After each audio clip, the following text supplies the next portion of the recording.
இன்றைக்கி நம்ம தக்காளி ஊறுகாய் பண்ண போகிறோம். வாங்க எப்படி பண்ணுறதுன்னு பார்க்கலாம். முதல்ல ஒரு கடாயில் வெந்தயமும் கடுகும் போட்டு நல்லா பொன்னிறமாக வறுத்து எடுத்துக்காங்க.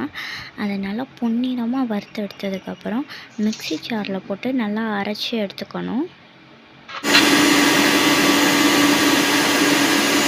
இந்தளவு நல்லா பொடி பண்ணி எடுத்ததுக்கப்புறம் ஒரு கடாயில் 2 கப் அளவு நல்லெண்ணெய் சேர்த்து கடுகு போட்டு நல்லா கடுகு பொரிஞ்சதுக்கப்புறம் தக்காளி சேர்த்து நல்லா கிண்டி விட்டுறணும்.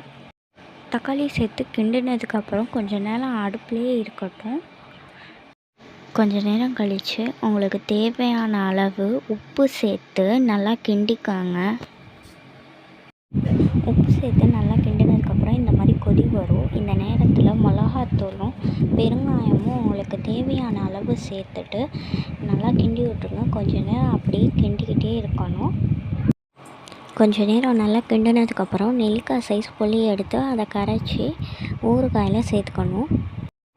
புளி தண்ணியை ஊறுகாயில் சேர்த்ததுக்கப்புறம் முதல்ல அரைச்சி வச்சுருந்த வெந்தய பொடியை 2 டீஸ்பூன் ஊறுகாயில் சேர்த்துக்கணும்.